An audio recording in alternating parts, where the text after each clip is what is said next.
ভালো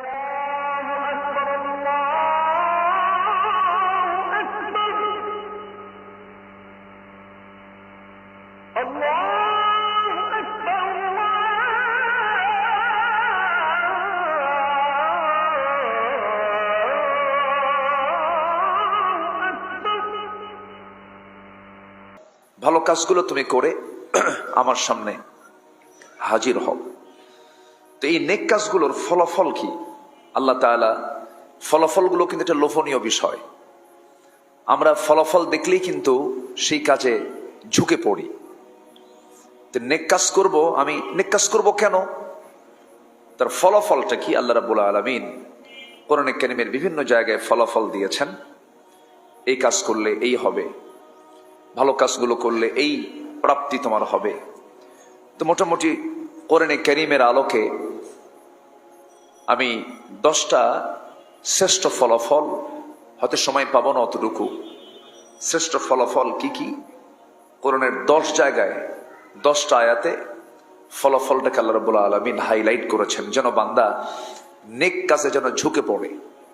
আমরা কিন্তু যে কোনো আগে একটা ব্যবসার চিন্তা করলে আমরা ভাবি কি জানেন, যে ব্যবসা তো করবো, এটার ফলাফলটা কি, এটার রেজাল্ট আমরা আগে দেখি যে এটার ফলাফলটা কি, এরপরে আমরা কিন্তু সেই কাজে অথবা সেই বিজনেস একটা চিন্তা আমরা মন দেওয়ার চেষ্টা করি। তো আমরা ভালো কাজ করব, কিন্তু এর ফলাফলটা কি এটাই যদি না জানা থাকে, তো ভালো কাজের তো আমরা আগ্রহ হারায় ফেলবো।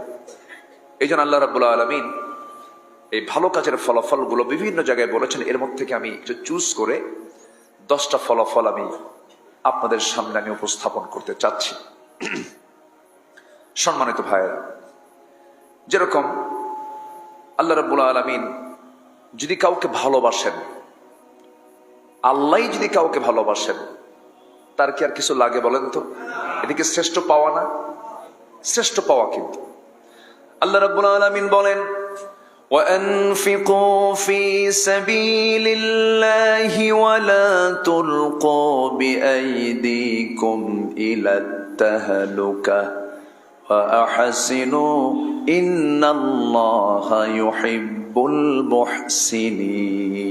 জোরে বলুন আল্লাহু আকবার। সূরা আল বাকারা আয়াত নম্বর 195 আল্লাহ রাব্বুল আলামিন বলেন, আমার পথে তোমরা খরচ করো, আমার পথে তোমরা ব্যয় করো, এবং নিজকে তোমরা ধ্বংসের দিকে ঠেলে দিও না। ও আহসিনু, এবং সুকর্ম করো, ভালো কাজগুলো করো, হেসানগুলো করো।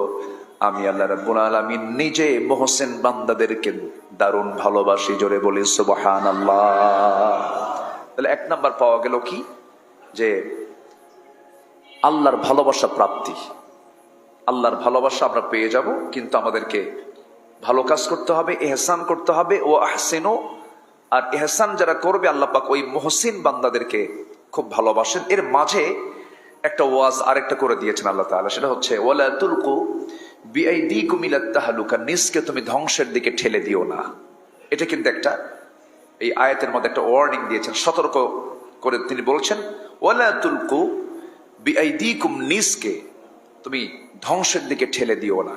যেরকম ধরেন নেশা, এটা কি উন্নয়নের দিক না ধ্বংসের দিক? বলেন বলেন, ধ্বংসের দিক। এই নেশাটা বিভিন্ন হতে পারে, হতে পারে মাদক, হতে পারে অবৈধ নারী লিপ্সা, নারীর প্রতি আকাঙ্ক্ষা।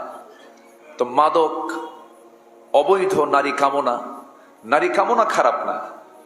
নারী কামনা কেন খারাপ হবে? যদি খারাপই হয় তাহলে পৃথিবীর সব পয়গম্বররা তো আক্রান্ত, আমরা তাদেরকে দোষী বানায় ফেলতে পারতাম। কিন্তু না, আদম আছে যেখানে, হাওয়া আছে সেখানে, ঠিক কি না? জি, আল্লাহ তাআলা সকলকেই জোড়ায় জোড়ায় সৃষ্টি করেছেন। অখলাকনাকুম আজওয়াজা, কিন্তু আল্লাহ চান এখানে বৈধতা। কি চান? বৈধতা চান, যে তোমরা বৈধ সম্পর্ক তৈরি করো। ওয়ানকিহু ফানকিহু মা তাবা লাকুম মিনান নিসা, নারী থেকে তোমরা যাকে পছন্দ হয় সুন্দর পরিবেশের মধ্য দিয়ে, গার্লফ্রেন্ড তৈরি না করে, বিবাহ পূর্ব কোনো অবৈধ রিলেশন না করে, তোমরা কি করো? বিয়ে শাদীর প্রস্তাব দিয়ে বিয়ে শাদী করে নাও, ইজাব কবুল করো, সাক্ষী প্রস্তুত করো, বিয়ে শাদী করো। এটা তোমার জন্য কল্যাণ হবে, ভালো হবে। কিন্তু নিজকে তুমি ধ্বংসের দিকে ঠেলে দিও না। দেখেন আল্লাহ তাআলা মানুষকে সবচেয়ে সুন্দর আকৃতি দিয়ে বানিয়েছেন। মানুষের এত সুন্দর আকৃতি পৃথিবীর কোন প্রাণীর মধ্যে আপনি পাবেন না, কিন্তু সেই সুন্দর আকৃতির চেহারাটা মানুষ কিন্তু নষ্ট করে ফেলে। কি অন্যের দোষে না নিজের দোষে? নিজের দোষে। কি সুন্দর চেহারা তার, কি সুন্দর তার চোখ, আল্লাহ তাআলা কি সুন্দর চোখ বানিয়ে দিয়েছেন, কি সুন্দর ঠোঁট দিয়েছেন। জিহ্বার ভিতরের দাঁতের উপরের চতুর্পাশে কি সুন্দর গোলাপের মতো করে লাল করে এই দাঁতের চতুর্পাশে চামড়াটা কত সুন্দর করে দিয়েছেন, হাসলে কত সুন্দর করে দেখা যায়। কিন্তু এই ঠোঁটটা এত সুন্দর গোলাপির মতো সুন্দর, কিন্তু সেই ঠোঁটটা এত কালো বানায় ফেলে। এটা কি ফেরেশতা বানায় দেয়? কে বানায়? বলেন বলেন, কে বানায়? কিসের কারণে? নেশার কারণে। কিসের কারণে বলেন? নেশার কারণে। চেহারাটা কত সুন্দর, নিজে নষ্ট করে ফেললাম। বছর 20 আগে হবে, আমার একটা মাহফিল ছিল রংপুরের হারাগাছ একটা এলাকা আছে। এই এলাকায় প্রচুর বিড়ির ফ্যাক্টরি আছে এবং ওই কেন্দ্রিক তামাকের আবাদ হয়। তা আমি জানি না যে কোন কমিটি আমাকে দাওয়াত দিয়েছে, আমাকে বলেও নাই। আমি মাহফিলে গেছি। মাহফিলে যাওয়ার পরে আলোচনা শেষে একজন এসে আমাকে কানে বললেন, কানে কানে আস্তে আস্তে বললেন, হুজুর একটু দোয়া চাচ্ছিলাম, একটা বিশেষ দোয়া। কি দোয়া? আমাদের মাহফিল তো একটা বিড়ির ফ্যাক্টরির উদ্যোগে, একটু ফ্যাক্টরির জন্য দোয়া করতে হবে। আমি এখন, সেও আস্তে আস্তে বলে, কারণ সে আস্তে আস্তে কেন বলে, যেটা আপত্তিকর দোয়া তার সাথে জড়িয়ে বলতো, তাই না? একদম বুক উঁচু করে বলতো, ওয়াইদা খালাউ ইলা শায়াতিনহিম, মানে মানে শয়তানের অপকর্ম কিন্তু খালাউ আড়ালি হয়, আস্তে আস্তে হয়, গোপনে গোপনে হয়। তো আমাকে যখন এই কথা বললো, তখন আমিও তার কানটা ধরে মাথাটা টান দিয়ে কানে কানে বললাম, ভাই আজকে এই দোয়া করা যাবে না। কি কথা কি বুঝতেছেন আপনারা? আমিও কোনো মতো তাকে একটু বুঝায়া চলে আসলাম। আপনি চিন্তা করেন, ওয়ালা তুলকু বিআইদিকুম ইলা তাহলুকা, নিজকে তুমি ধ্বংসের দিকে ঠেলে দিও না। এই আয়াতের খেলাফ কাজ বান্দা কি পরিমাণ করছে। শুধু আপনি টোবাকো, শুধু আপনি বিড়ির যদি হিসাবটা নেন, আমার দেশের বাজেটকে সামনে রেখে শুধু যদি নেশার দিকে আপনি যদি একটু খেয়াল করেন, তাহলে আমার দেশে শত শত নয়, হাজার হাজার কোটি টাকা শুধুমাত্র মানুষ নেশার পেছনে খরচ করে। অথচ এটা কি কোনো কাম না অকাম? বলেন তো, কোনো কাম না অকাম? শরীরের জন্য ক্ষতি না উপকার? বলেন। তাহলে মূলত আমাদের এটাকে লস না লাভ? বলেন বলেন, লাভ না লস? আল্লাহ বলে দিচ্ছেন, তুমি এটা করতে যেও না, ক্ষতি হয়ে যাবে। কুষ্টিয়ার দিকে এই তামাক গাছের কিছু আবাদ আছে। আমি এক আবাদের ওই জমির পাশে দিয়ে যাচ্ছিলাম, একদম ভাবলাম যে এই এত বিশাল বিশাল জমি তামাকের আবাদ হয়। তামাকের গাছ আপনারা দেখছেন কিনা জানি না, তামাকের গাছ কিন্তু খুব সজীব, সবুজ পাতা, মনে হয় মানে এত তরুতাজা, মানে এত তরুতাজা পাতা, যেরকম লাউ গাছের পাতাগুলো আছে তরুতাজা, একদিনেই অনেক বড় হয়ে যায়। তো এই তামাকের পাতাটা খুবই তরুতাজা এবং সজীব, একদম সাজা, মানে কি সবুজ, মানে কোনো ওর মধ্যে কোনো মানে কোনো ভেজাল ভুজাল নাই, এরকম মনে হয়, খুব সজীব পাতা। তো আমি এই পাতা দেখে আমি ওখানকার একজন চাষিকে বললাম, ভাই যে এত সুন্দর আপনারা আবাদ করেছেন, ভালো কথা, কিন্তু এই পাতাগুলো কোনো বেড়া নাই, কোনো গার্ড ওয়াল নাই, কিছু নাই, এগুলো কি ছাগল গরু খায় না? কুত্তাও খায় না। কি কথা কি বুঝছেন না? এই কুত্তাও খায় না, মানে ছাগল গরু বোঝে যে এটার ক্ষতিকর দিকটা কি, ছাগলও বোঝে, গরুও বোঝে, কিন্তু কে বোঝে না? কে বোঝে না বলেন? দেখেন এই কথাটা আল্লাহ তাআলা কিন্তু নিজে বলছেন, উলাইকা কাল আনআম বাল হুম আযাল, এরা চতুষ্পদ জন্তু অথবা এর চেয়েও খারাপ। কাকে মিন করছেন আল্লাহ বলেন তো? মানুষকে। তাহলে এটা কি, হয়তো আমি উদাহরণ দিতে নিয়ে কথাটা একটু হয়তোবা একটু মানে ধাক্কার দিকে গেলাম, কিন্তু এই ধাক্কা কি আমার ধাক্কা না আল্লাহর ধাক্কা? বলেন কার ধাক্কা বলেন? যারা দেখেও দেখে না, শুনেও শোনে না, বুঝেও বোঝে না, তারা হচ্ছে চতুষ্পদ জন্তু অথবা এর চাইতেও বাল হুম আদাল, এর চেয়ে নিকৃষ্ট। এটা পাখি আল্লাহকে চেনে, পাখি আল্লাহর জিকির করে, কুল্লু কদ আলিমা সলাতাহু ওয়া তাসবিহাহু। একটা জীবজন্তু আল্লাহকে চেনে, কোনো নাফরমানি করে না, কিন্তু বান্দার মধ্যেই খুব নাফরমানি। এজন্য আল্লাহ তাআলার ভালোবাসা প্রাপ্তির জন্য নিজকে ধ্বংসের দিকে ঠেলে দেওয়া যাবে না, এক নাম্বার। এবং ইহসান করব আমরা, তাহলে ভালোবাসা পাবো কার? কম কথা, আল্লাহু ইন্নাল্লাহা ইউহিব্বুল মুহসিনিন। আল্লাহ যদি কাউকে ভালোবাসেন, বলেন তো এখানে আর কাউকে লাগে? আমার আর কাউকে লাগে? নাম্বার 2 হলো সৎকর্ম যারা করবে, অফুরন্ত নিয়ামতে পরিপূর্ণ জান্নাতের সুসংবাদ আল্লাহ রাব্বুল আলামিন দিয়েছেন। ওয়াবাশশিরিল্লাযীনা আমানু وعملوا الصالحات أن لهم جنات تجري من تحتها الأنهار كلما رزقوا منها من ثمرة رزقا قالوا هذا الذي رزقنا من قبل وأتوا به متشابها ولهم فيها أزواج مطهرة وهم فيها خالدون جنبون الله أكبر সূরাতুল বাকারা আয়াত নাম্বার 25 মহান রব্বুল আলামিন রাসূলকে জানিয়ে দিচ্ছেন, অবশ্যই হে রাসূল আপনি সংবাদ দেন, ঈমান যারা এনেছে, নেক আমল যারা করেছে, তাদের কেমন জান্নাতের, যে জান্নাতের নিচ দিয়ে নহর প্রবাহিত, এমন জান্নাত তাদেরকে আমি দেব যা ইতিপূর্বে কাউকে দেওয়া হয় না, এমন রিজিক আমি তাদের জন্য রেখে দিয়েছি।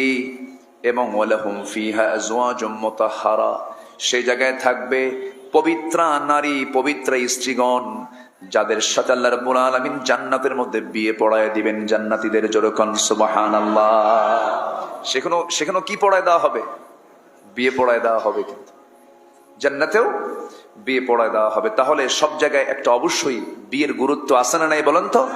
আছে। বিবাহ বহির্ভূত কোনো সম্পর্ক বরকতময় হতে পারে না। সম্মানিত ভাইয়েরা, তাহলে জান্নাতের মধ্যে আল্লাহ রাব্বুল আলামিন দেখেন পবিত্র স্ত্রী রেখেছেন, লাম ইয়াতমিসহুন্না ইনসুন ক্বাবলাহুম ওয়ালা জান্নুন, এবং যাকে ইতিপূর্বে কোনো জিন এবং ইনসান কখনো স্পর্শ করেনি, এমন ডাহুক ডাহুক চক্ষুওয়ালা এবং আকর্ষণীয় চেহারাওয়ালা তোমাকে, সেই জান্নাতের নারী তোমাকে দেওয়া হবে। জোরে বলে সুবহানাল্লাহ। এই সমস্ত কথাগুলো শুনে নাস্তিকরা হাসে আর কয় হুজুরদের গল্প শোনো, এরকম করে বলে ওরা। কিন্তু এটা তো হুজুরদের গল্প না ভাই, এটা কার গল্প বলেন? এটা কার গল্প বলেন? আল্লাহর গল্প। আল্লাহ বলে দিয়েছেন। ওরা বোঝে না, জানে না, এগুলো নিয়ে এই মানে একটু হেও করে, বিদ্রুপ করে। কিন্তু ইমানদারের কাছে এর চাইতে বড় পাওয়া কি আর কিছু আছে বলেন তো? আমি আল্লাহকে পেয়ে যাচ্ছি, একটা আমরা আল্লাহর ভালোবাসা পেয়ে যাচ্ছি, জান্নাতে থাকবো আমরা চিরকাল। থাকবেন না সবাই? সবাই থাকতে রাজি আছেন না ভাই? জোরে বলি ইনশাআল্লাহ। ইনশাআল্লাহ। নাম্বার 3, সৎকর্মের মাধ্যমে গুনাহ মাফ হয়।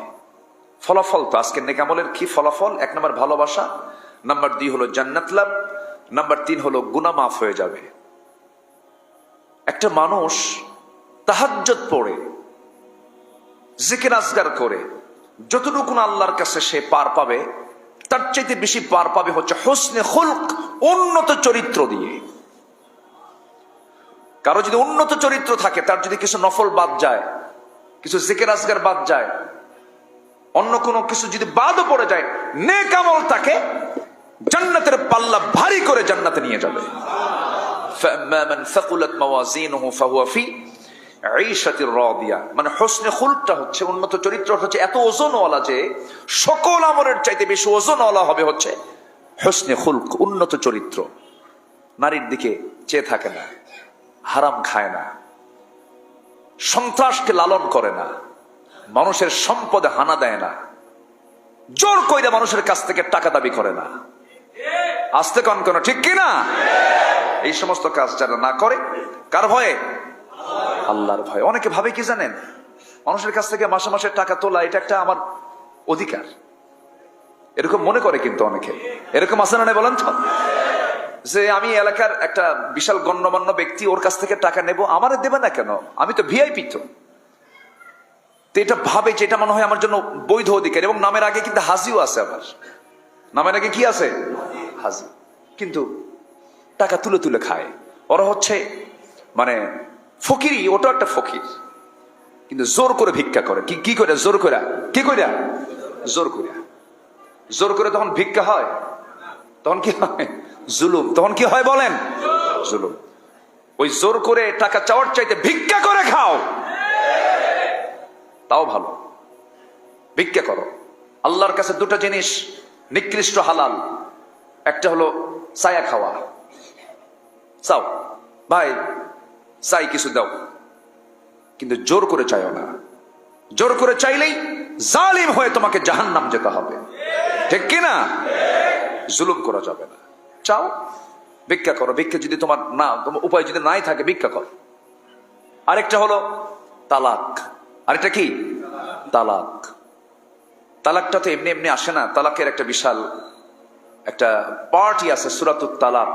আল্লাহ পাক একটা সূরার নামকরণ করেছেন। এটা জীবনের একটা মানে প্রান্তিক লেভেলে যখন চলে আসে, মানুষের যখন দেয়ালে পিঠ ঠেকে যায়, তখন এই কাজটার দিকে মানুষ আসে। কেউ চায় না যে আমি তালাকটা দেই, এর কোনো সোরও চায় না। সংসার ভাঙতে চায় কেউ বলেন তো? আর যারা এরকম করে, বিয়ে করে তালাক দেয়, বিয়ে করে তালাক, ও তো মানুষের মধ্যেই পড়ে না, তার তো কোনো মানবতাই না, সেটা মানবিক না। তবে তালাকের একটা আল্লাহ পাক অপশন কেন রেখেছেন? বনিবনা নাও হতে পারে, সমস্যা হতেই পারে, হতে পারে কিনা বলেন। এদিকে আমার রসুলের যে সাহাবীরা ছিলেন, তাদের জীবনে ছিল না বলেন তো? আস্তে ছিল কিনা বলেন? ছিল। আমার নবীর ইতিহাসই তো একটা আছে, ফাকালা যায়েদ মিনহা। যায়েদ রাদিয়াল্লাহু তাআলা আনহু বিয়ে করলেন আমার নবীজির ফুফাতো বোনকে, যায়নাব রাদিয়াল্লাহু আনহাকে বিয়ে করলেন। বিয়ের পরে রাসূল তার বিয়ের ঘটক কে? মুহাম্মদ সাল্লাল্লাহু, নিজে বিয়ের ঘটক। কিন্তু সেই বিয়েটা টিকলো না, সে বিয়ে হলো না, কি হলো না বলেন? টিকলো না। এটা হতেই পারে, মানব জীবন এটা আসবে, হতে পারে। এরপর সে টিকলো না, ওনাকে তালাক দেওয়া হলো। উনি তালাক প্রাপ্ত হয়ে বাড়িতে ফিরলেন। আল্লাহ তাআলা কি সিদ্ধান্ত নিলেন দেখেন। হে রাসূল, যায়নাব বিনতে জাহাশের জন্য আল্লাহর পক্ষ থেকে ফয়সালা হয়ে গেছে, আপনি তাকে বিয়ে করুন। যেরকম সুবহানাল্লাহ। এখানে একটা প্রেক্ষাপট আছে, আমি একটু না বললে হবে না, আবার ভুল বুঝবেন। এটা নিয়েও কিন্তু নাস্তিকরা বহু তোড়জোড় চালায়, বহু কিছু চালায়। এখানে আল্লাহ তাআলা আমার রাসূলকে দিয়ে শরীয়তটাকে পূর্ণ করেছেন। আল্লাহ তাআলা তাকে দিয়ে শরীয়ত পূর্ণ করেছেন। তখন আরবের জাহেলি যুগে পালক পুত্র নিজের পুত্র মতো মনে করা হতো, এবং তাদেরকে সম্পত্তির ভাগাভাগি করে দেওয়া হতো। পালক পুত্র যে নিজের পুত্র না, পালক পুত্র যে নিজের সহোদরের সন্তানের, কি বলে, নিজের ঔরসজাত সন্তানের সমতুল্য হতে পারে না। তখনকার ওই সমাজে এই শরীয়তের হুকুমকে প্রতিষ্ঠার জন্য আল্লাহ তাআলা এই বিয়ের হুকুমটা করেছেন। জোরে বলি সুবহানাল্লাহ। আচ্ছা, আমার রাসূল বিয়ে করেছেন, একাধিক বিয়ে করেছেন, কিন্তু ওনার যে প্রথম স্ত্রী ছিল, উনি কি আমার নবীর চাইতে বয়সে কম না বেশি? কত বেশি বলেন? 15 বছর। কোথায় 15, কোথায় 40, কোথায় 25 আমার রাসূল বিয়ে করেছেন। আচ্ছা, এটা নিয়ে তো গবেষণা হয় না। এবং আমার নবীর সঙ্গে তিনি সংসার জীবন কাটিয়েছেন প্রায় 24 থেকে 25 বছর, এবং সব সন্তান আম্মাজান খাদিজার গর্ভে আসছে। তো এই সন্তান আল্লাহ পাক তার গর্ভে দিয়েছেন। শুধু মারিয়া কিপ্তি, এক ইহুদি নারী রাসূলুল্লাহর স্ত্রী ছিলেন। দেখেন রাসূল কত বিচক্ষণ ছিলেন, যে পৃথিবীতে সবচেয়ে জটিল একটা জাতি হলো ইহুদি। ইহুদি কন্যাকেও রাসূল নিজের স্ত্রী হিসেবে গ্রহণ করে নিয়ে সংসার চালিয়েছেন। কত আমার নবীর মধ্যে প্রজ্ঞা ছিল, কত সুন্দর তার ভিতরে ধৈর্য ছিল, যে তিনি তাকেও কন্ট্রোল করতে পেরেছেন। বলি আলহামদুলিল্লাহ। তো তার গর্ভে শুধু কেউ কেউ বলেছেন যে আব্দুল্লাহ, ইব্রাহিম নামে এক সন্তানের জন্ম হয়, আর বাকি সন্তানগুলো আল্লাহ তাআলা আম্মাজান খাদিজা রাদিয়াল্লাহু আনহার গর্ভেই আল্লাহ পাক সন্তানগুলোকে দিয়েছেন। তো এই 24 বছর আমার নবীজি কিন্তু দ্বিতীয় কোনো বিবাহ করেননি। হ্যাঁ, দ্বিতীয় কোনো বিবাহ করেননি। তাহলে আমার নবীজির বয়স 25, আরো যোগ দেন 50 হয়ে গেল প্রায়। তাহলে 48-49 বছর বয়স পর্যন্ত আমার নবীজি সংসার করেছেন চতুর্থ স্বামী হয়ে আম্মাজান খাদিজাকে নিয়ে তিনি ঘর সংসার চালিয়েছেন। এবং তিনি বলেছেন, আমার খাদিজা যদি বেঁচে থাকতো জীবনের শেষ সময় পর্যন্ত, আমার আল্লাহ তাআলা আমাকে বিয়ের অর্ডার দিতেন না। জোরে বলি সুবহানাল্লাহ। তাহলে বলেন তো, আমার নবীর ভিতরে কি এরকম কোন পার্থিব কোন জৈবিক কোন চাহিদা মেটানোর জন্য, যৌন চরিতার্থ করার জন্য আমার নবীজি বিয়ে করেছেন, এমন কোন প্রমাণ কি এই ইতিহাসে পাওয়া যায়? না। না বুঝে, না জেনে এই সমস্ত কথাগুলো বলা হয়। তবে হ্যাঁ, ইসলাম একাধিক অপশন রেখেছে পুরুষের জন্য।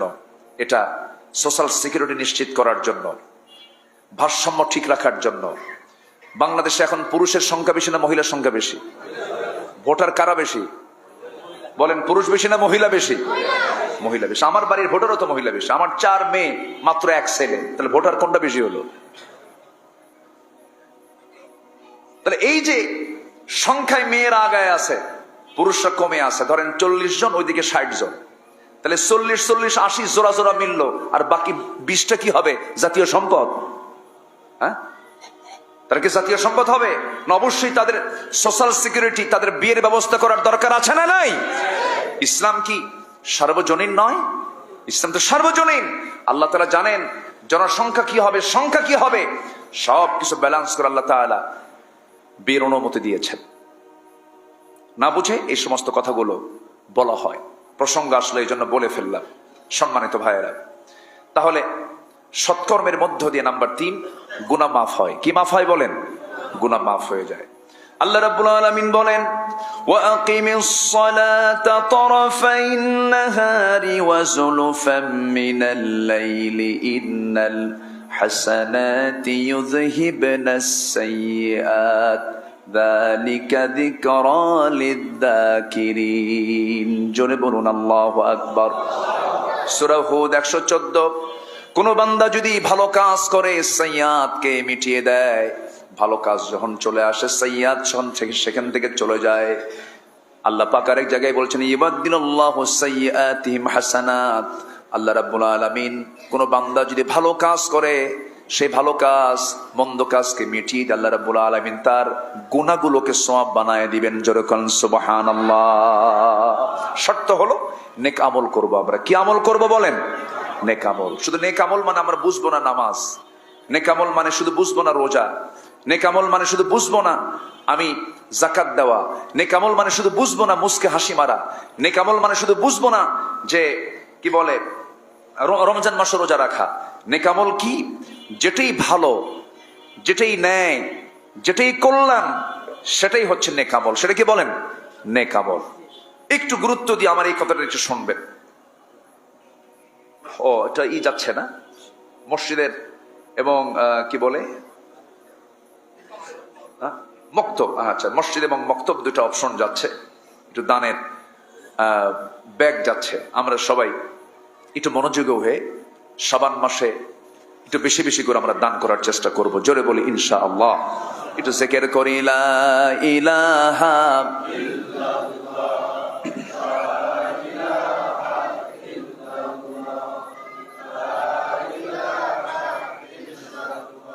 আরো জোরে, লা ইলাহা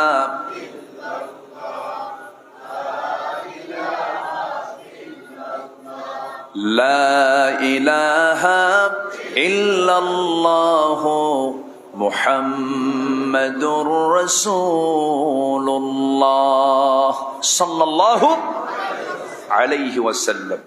তো নেক আমল আমরা অনেকে বুঝি যে আনুষ্ঠানিক কিছু ইবাদত করলে আমার নেক আমল হয়ে গেল।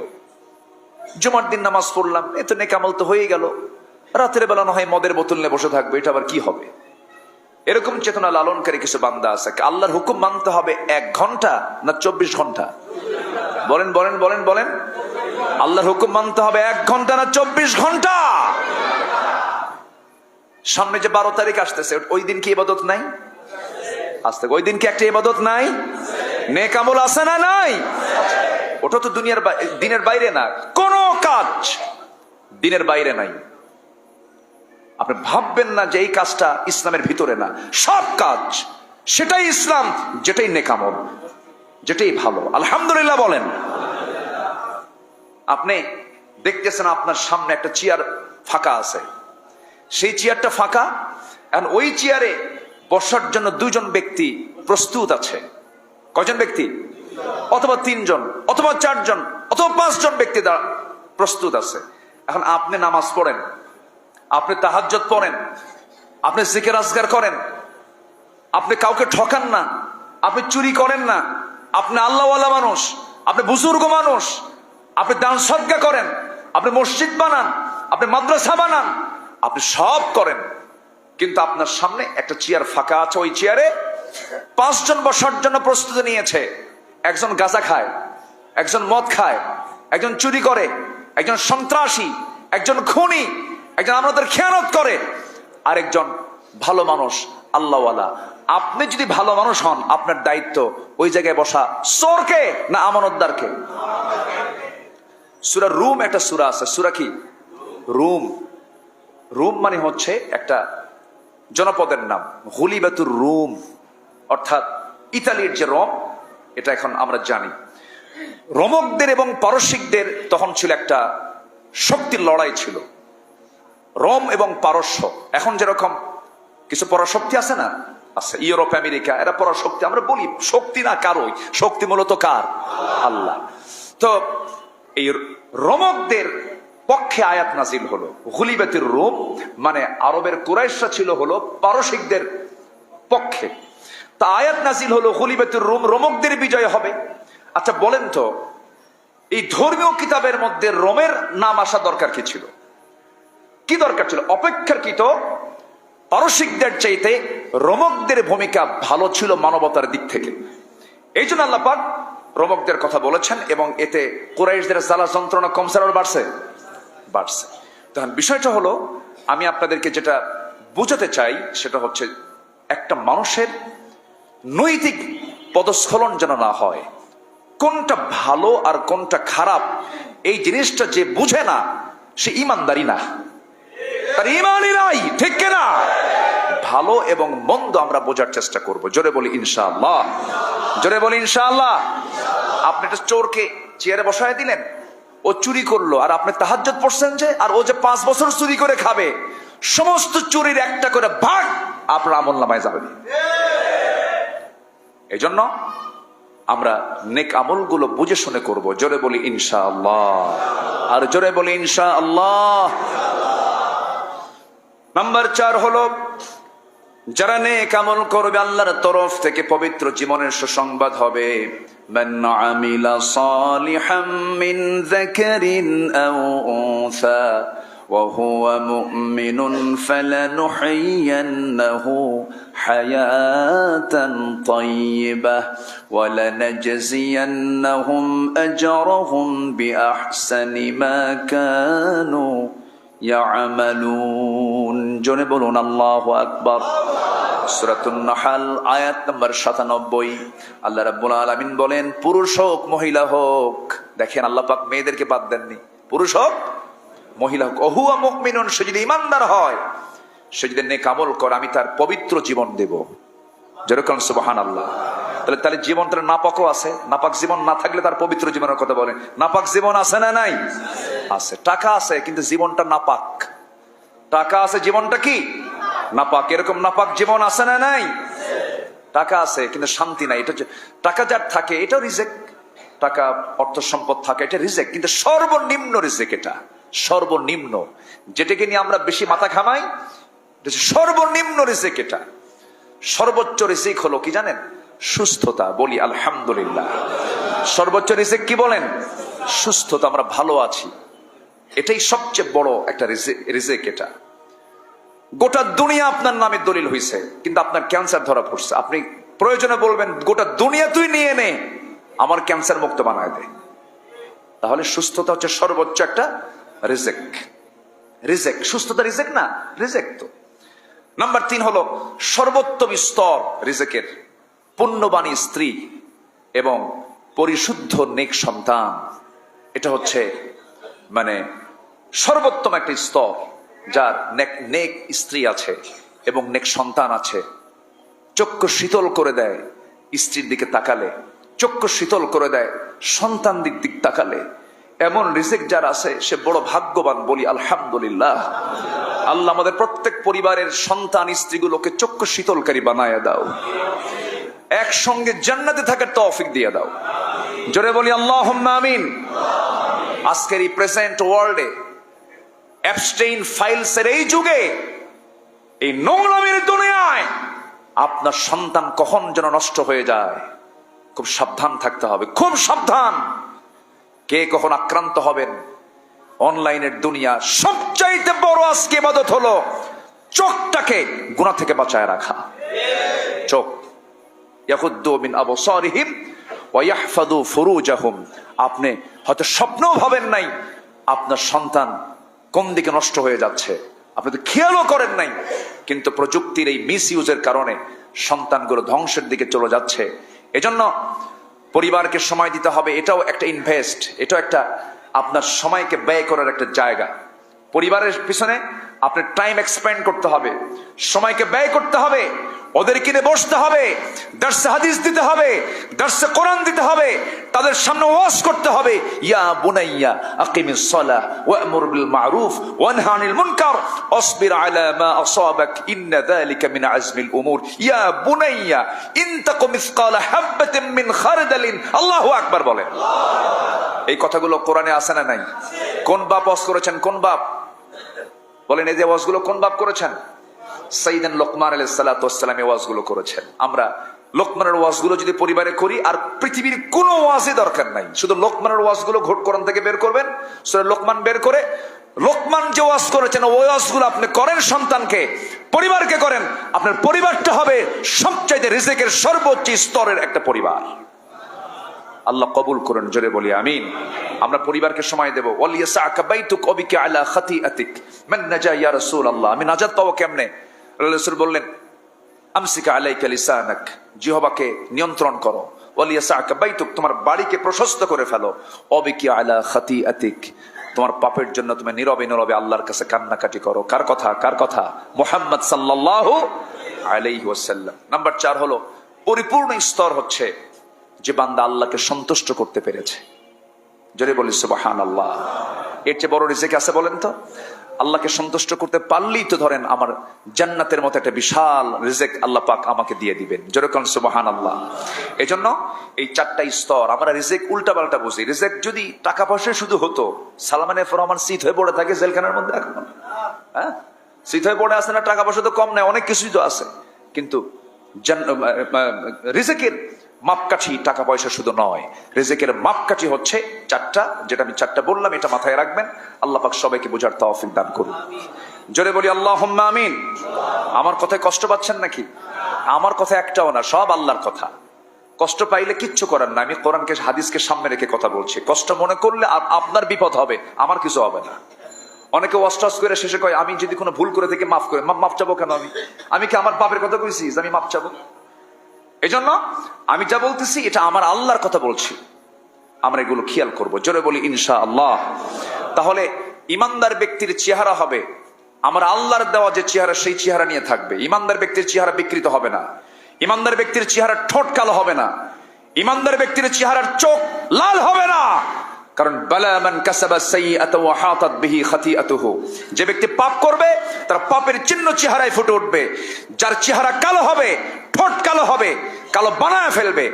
আমি এটা কালো বলছি না, আল্লাহ কালো বানায় দিয়েছেন। এটা কালো সুন্দর, সাদাও সুন্দর, ব্ল্যাক ডায়মন্ড, হোয়াইট ডায়মন্ড, সবই ডায়মন্ড, আহসান। কিন্তু আপনার ঠোঁটটাকে আপনি বিড়ি খায় কালো বানাবেন, এটা আপনার জন্য অপরাধ। আপনি মদ খায় চেহারা লাল বানাবেন, চোখটা লাল বানাবেন, এটা আপনার জন্য অপরাধ। এগুলো করা যাবে না ভাইরে। তওবা করে সামনে রমজান মাস, আমরা ফিরে আসব। সবাই রাজি আছেন তো ইনশাআল্লাহ? আল্লাহ কবুল করেন, জোরে বলি আমিন। জীবন কয়টা বলেন? জীবন কয়টা? 2টা হতো না হয় একটা নষ্ট করে ফেলতেন। জীবন কয়টা বলেন তো? একটা জীবন। আমরা সাজায় নেব ভাইরে। দুনিয়ার তালিকায় কালো তালিকায় নাম গেছে, ওই কালো তালিকার নাম থানা থেকে কোনোদিন যায় না।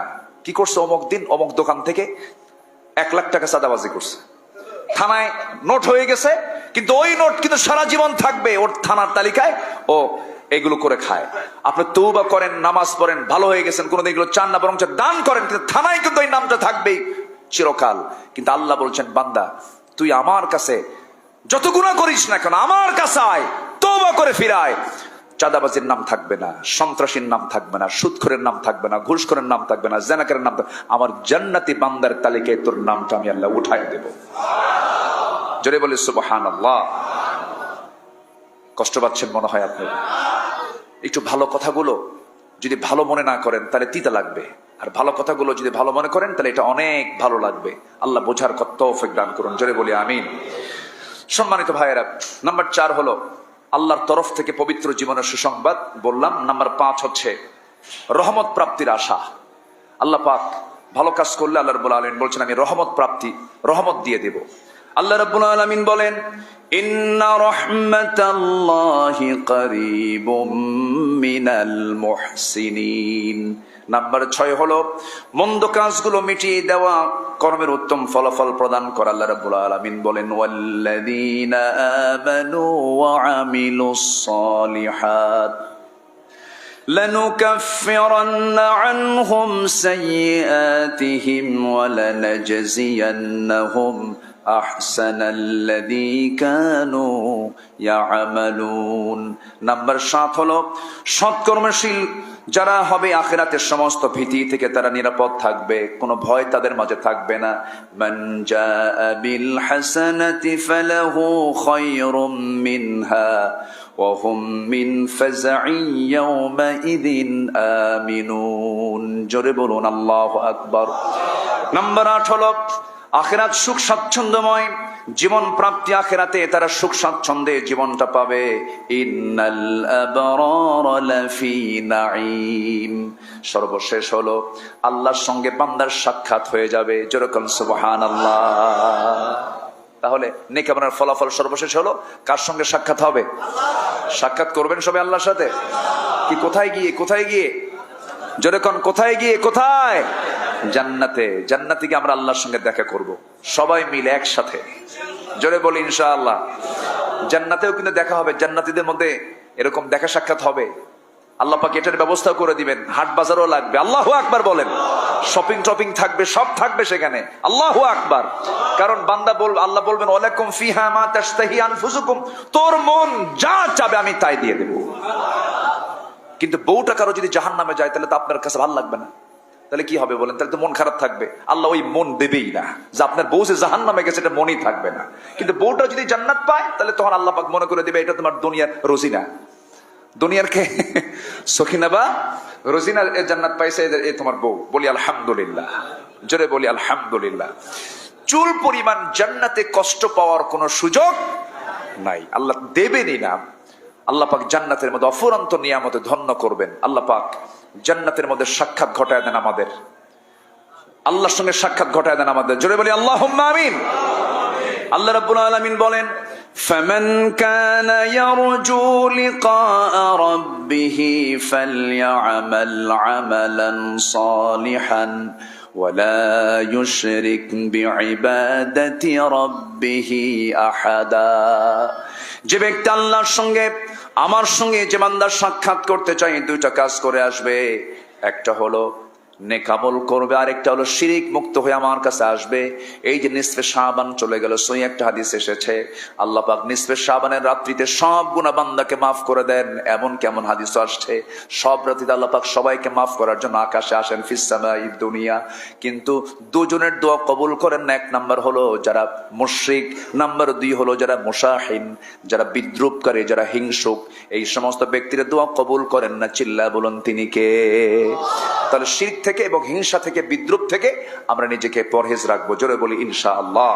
আল্লাহ পাক একটা আয়াতে খুব বান্দাকে একটু ধমক দিয়ে বলবো না, কি ভাষায় বলবো, বালাগাত তো আল্লাহর বালাগাত তো আরো অপুরন্ত সুন্দর।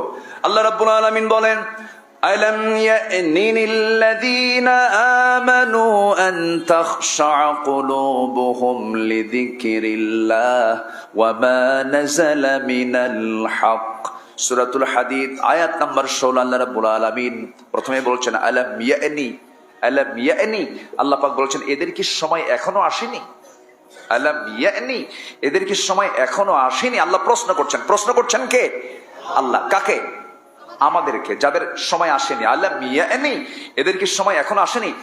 বালাগাতের সৌন্দর্যটা এত সুন্দর করে, তুমি এত কোরআন শুনলা, এত আয়াত পড়লা, এত বছর ইমানের দাবি করলা, তবুও কি এখনই তোমার সময় হয়নি আমার স্মরণ করার? আল্লাহু আকবার বলে। আল্লাহর কথার মানে মোড়টা হচ্ছে এই দিকে, লিল্লাযীনা আমানু, যারা ঈমান এনেছো তোমাদের কি এখনো সময় হয়নি? আন তাখশা কুলুবুহুম, তোমাদের অন্তর আল্লাহর ভয় সৃষ্টি করা। তাখশা শব্দটা খাশিন আইন, এটার মূল মাদ্দা, যার অর্থ হলো ভেঙ্গে যাওয়া, নরম হয়ে যাওয়া, অহংকার গলে যাওয়া। অহংকার কি হয়ে যাওয়া? গলে যাওয়া। আল্লাহর সামনে নিজেকে তুচ্ছ মনে করা। কি মনে করা? তুচ্ছ মনে করা। তো এটা হচ্ছে আন তাখশা কুলুবুহুম। তাহলে আন তাখশা কুলুবুহুম মানে হলো সেই অন্তর কি হয়ে যাওয়া? ভেঙ্গে যাওয়া, নরম হয়ে যাওয়া, অহংকার গলে যাওয়া, আল্লাহর সামনে নিজেকে কি বানানো? তুচ্ছ বানানো। আমি আল্লাহ তোমার কাছে কিচ্ছু না, তুমি আমারে মাফ করে দাও। এবং যাদের এই আয়াত শুনে, এই আয়াতটা শুনে, এখানে হাসান বসরি রাহমাহুল্লাহ বলেছেন, এই আয়াতটা শুনে যাদের চোখে পানি আসে না, তাদের ঈমান নিয়ে প্রশ্ন আছে। হাসান বসরি এই কথা বলেছেন যে তাদের ঈমান নিয়ে কি আছে? প্রশ্ন আছে। যারা নীরবে আয়াতটা পড়ে, যাদের চোখে পানি আসে না, তাদের ঈমান নিয়ে প্রশ্ন আছে। আল্লাহু আকবার বলে। আয়াতটা এত কঠিন একটা আয়াত। আল্লাহ পাক সূরা হাদীদের এই আয়াতকে লালন করার তৌফিক সবাইকে দান করুন। জোরে বলি আল্লাহুম্মা আমিন। আরো কিছু নোট ছিল, পারলাম না, সময় তো আজকে নেই। তবে রিজিককে আমরা বন্ধ করতে চাই না চালু করতে চাই? বলেন। রিজিক বন্ধ হয় 20টা কারণে। কয়টা কারণে? আজকে আমি এটা রাখলাম।